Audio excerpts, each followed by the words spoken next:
किसान साथियों, आज 19 फरवरी हो चुकी है और फिर से मौसम में एक नया अपडेट लेकर के आपके बीच में आया हूं। 4 दिन के अंतराल के बाद में एक बार फिर से यहां पर मौसम खराब होगा। एक और नया सिस्टम यहां पर मध्य प्रदेश में एक्टिव हो रहा है और फिर से बारिश, तांडव, तूफान लेकर के मध्य प्रदेश में यहां पर उसका असर देखने को मिलेगा। किसान साथियों, अभी आप देख रहे हैं कि पिछले कई दिनों से यहाँ पर 2 से 3 दिन लगातार हो चुके हैं। आसमान में घने बादलों का जमावड़ा शुरू हो चुका है और कई स्थानों पर यहाँ पर राजस्थान से सटे हुए जिलों में तूफानी बारिश का दौर देखने को मिला है। और इसी कड़ी में मैंने आपको लगभग 15 दिन पहले अलर्ट कर दिया था कि 18 तारीख से लेकर के 17 फरवरी से लेकर के और 19 फरवरी के बीच में यहाँ पर मौसम खराब होगा। ये प्रमाणित जानकारी आपको मेरे पूर्व में किसी ने भी यहाँ पर उपलब्ध नहीं कराई थी और उसी कड़ी में आप सभी से इसी ही महत्वपूर्ण जानकारी हासिल करने के लिए आप सभी से आग्रह करना चाहूँगा कि अगर आप चैनल पर पहली बार आए हैं तो खबरों का पिटारा चैनल को सब्सक्राइब करना बिल्कुल भी ना भूलें।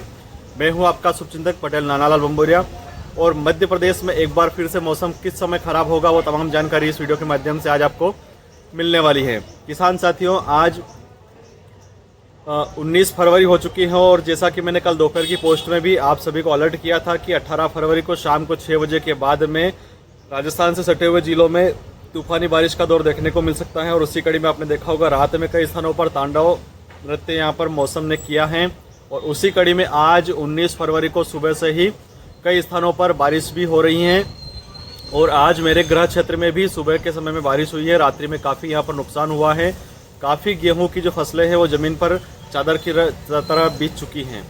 उसी कड़ी में अब 2 दिन का यहाँ पर अंतराल देखने को मिलेगा। उसके बाद में 23 फरवरी को फिर से एक नया सिस्टम यहाँ पर मध्य प्रदेश में एक्टिव हो रहा है और वो जो सिस्टम है वो मध्य प्रदेश के जो राजस्थान और उत्तर प्रदेश से सटे हुए क्षेत्रों से शुरू होगा, क्योंकि पश्चिमी विक्षोभ है और उसका असर मध्य प्रदेश के सभी क्षेत्रों में यहाँ पर देखने को मिलेगा। मैं आपको बताना चाहता हूँ कि मंदसौर, नीमच, धार, झाबुआ, अलीराजपुर, देपालपुर, सिवनी, बालाघाट, मंडला, डिंडोरी, इंदौर, उज्जैन, धार, झाबुआ, भोपाल, विदिशा, शिवपुरी, छतरपुर, मंडला, बालाघाट और सतना, रीवा ऐसे क्षेत्र रहेंगे। इसके साथ में ग्वालियर, श्योपुर की अगर हम बात करते हैं तो इसके आसपास के क्षेत्रों में 23 तारीख को इसका असर यहाँ पर देखने को मिलेगा। जिस प्रकार से अभी पिछले 3 से 4 दिन तक आधे से अधिक मध्य प्रदेश में इसका असर देखने को मिला है, चूँकि ये जो पश्चिमी विक्षोभ एक्टिव हुआ है ये राजस्थान के रास्ते से मध्य प्रदेश में इसने प्रवेश किया है और उसी कड़ी में आप सभी ने देखा होगा कि खास करके मंदसौर, नीमच, रतलाम, उज्जैन, देवास और शाजापुर, इसके साथ ही इंदौर के आसपास के कुछ क्षेत्रों में यहाँ पर तांडव करते हुए मौसम ने अपना करतब दिखाया है और चूँकि कई स्थानों पर यहाँ पर ओलावृष्टि भी देखने को मिली है। और इसी प्रकार से अगला जो मौसम यहाँ पर एक्टिव हो रहा है वो लगभग मध्य प्रदेश के सभी स्थानों पर यहाँ पर अपना असर दिखाएगा। आप सभी से मैं आग्रह करना चाहूँगा कि आप रात्रि में अगर सिंचाई करने के लिए जाते हैं तो आपको बेहद सावधान रहने की आवश्यकता है, क्योंकि पिछले 2 दिनों से आपने देखा होगा रात्रि के समय में ही यहाँ पर ओलावृष्टि की प्रबल रूप से यहाँ पर बारिश हो रही है और आंधी तूफान भी यहाँ पर चल रहा है। जिस प्रकार से आज रात्रि को और पिछले 2 दिनों से लगातार बारिश की वजह से गेहूँ की फसलें पूरी तरह से तबाह हो चुकी हैं। ऐसे में मैं प्रशासनिक अधिकारियों से, कृषि विभाग के अधिकारियों से और सरकार से भी आग्रह करना चाहूँगा कि बिना किसी सर्वे के इंतजार के तुरंत किसानों को यहाँ पर मुआवजा राशि उपलब्ध करानी चाहिए। चूँकि जब बीमा हम कराते हैं उस समय आप खेतों का निरीक्षण नहीं करते हैं, ये भी नहीं देखते हैं कि फसल किसान ने कौन सी बोई है और किस खेत में क्या बोई है।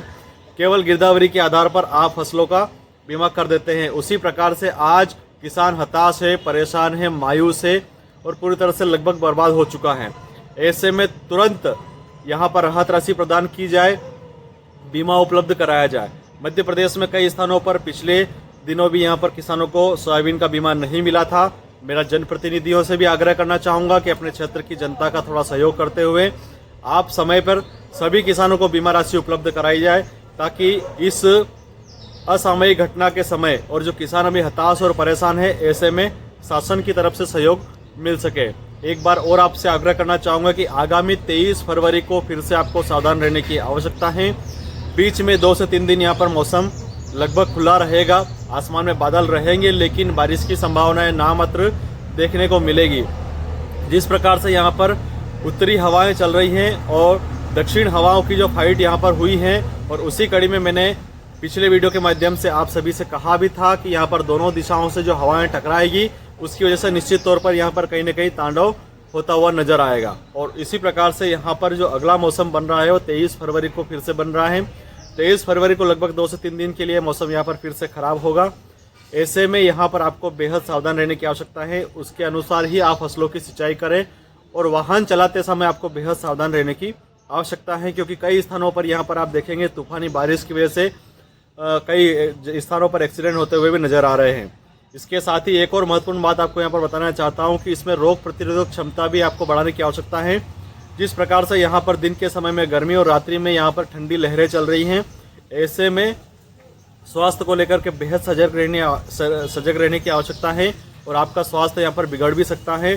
खास करके छोटे बच्चों में यहाँ पर सांस दमे की शिकायत देखने को मिलेगी। सर्दी जुकाम बुखार जैसी बीमारियों का प्रकोप भी यहाँ पर लगातार बढ़ता हुआ दिखाई देगा। अभी वर्तमान में शीत लहर चल रही है और आप देख रहे हैं ठिठुरन के बीच में ही मैं यहाँ पर वीडियो बना रहा हूँ। मेरे पीछे आप देख रहे हैं काफ़ी ज़्यादा संख्या में यहाँ पर शीत लहर चलने की वजह से पौधे यहाँ पर हिल भी रहे हैं, पेड़ यहाँ पर हिल रहे हैं और सुबह के समय मेरे क्षेत्र में यहाँ पर बारिश का दौर भी देखने को मिला है।